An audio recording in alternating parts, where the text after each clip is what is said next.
தப்பு பண்ணிட்டு ஒருவேளை நம்ம அப்படி பண்ணியிருக்க கூடாதோ, கொஞ்சம் ஓவரா தான் பேசிட்டோமோ அப்படின்னு நினைக்கிற ஆளா நீங்க? இந்த வீடியோ உங்களுக்காக தான். நீங்க ஒருவேளை தப்பு பண்ணிட்டு ஃபீல் பண்ணலாம், ஆனா அதோட விட்டுட்டீங்க அப்படின்னா நீங்க ரொம்ப பெரிய தப்பு பண்றீங்க அப்படின்னு சொல்லிட்டு அர்த்தம். குற்ற மனசாட்சியும் மன திரும்புதலையும் நீங்க கன்ஃபியூஸ் பண்ணிக்கிட்டீங்க, ரெண்டும் ஒண்ணுதான் அப்படின்னு நீங்க நினைச்சீங்க அப்படின்னா உங்களை விட டேஞ்சரஸான ஆள் இங்க இருக்கவும் முடியாது, உங்களை மாதிரி முட்டாளும் இந்த இடத்துல இருக்க முடியாது. ஏன் அப்படின்னா கில்ட் வேற, ரிப்பன்டன்ஸ் வேற. அதாவது குற்ற மனசாட்சி வேற, மனம் திரும்புதல் வேற.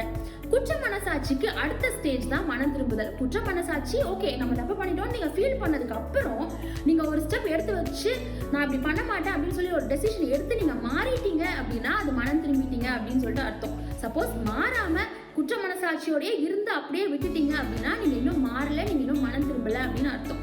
பைபிள்ல பேதுருவும் இருந்தாரு, யூதாசும் இருந்தாரு. ரெண்டு பேருமே தப்பு பண்ணாங்க. தப்பு பண்ணிட்டு ரெண்டு பேருமே அச்சோ நான் தப்பு பண்ணிட்டேனே அப்படின்னு சொல்லிட்டு போய் மனம் கசந்து அழுகுறாங்க.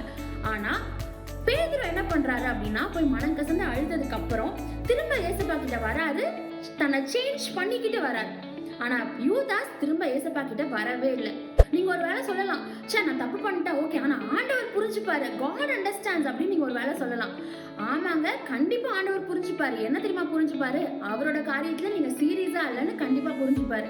சே நான் தப்பு பண்ணிட்டேன், எனக்கு ஒரே ஃபீலிங்கா இருக்குதுன்னு சொல்லிட்டு திரும்ப திரும்ப நீங்க அதே பாவத்தை பண்ணிட்டே இருந்தீங்க அப்படின்னா அது மனம் திரும்புதல் கிடையாது, அது ஜஸ்ட் மேனிபுலேஷன் மட்டும்தான். அது ஸ்ட்ரகிள் கிடையாது ப்ரோ. நீங்க அந்த பாவத்துக்கிட்ட சரண்டர் ஆயிட்டீங்கன்னு அர்த்தம். கில்ட் இஸ் a ஃபீலிங், ஆனா ரிப்பென்டன்ஸ் ஒரு சாய்ஸ். குற்ற மனசாட்சி அப்படிங்கிறது ஒரு ஃபீலிங் தான், ஆனா மனம் திரும்புதல் அப்படிங்கிறது நம்ம தினம் தினம் எடுக்க வேண்டிய ஒரு சாய்ஸ், ஃபாலோ பண்ண வேண்டிய ஒரு விஷயம். ரிப்பென்டன்ஸ் அப்படின்னா ரியல் ஸ்டெப்ஸ், ரியல் சேஞ்ச். குற்ற மனசாட்சியோட அங்கேயே ஸ்டாப் பண்ணிடாதீங்க. குற்ற மனசாட்சிக்கு அப்புறம் ஒரு ஸ்டெப் எடுத்து வச்சு மனம் திரும்புறதுக்கு ரெடியா இருங்க.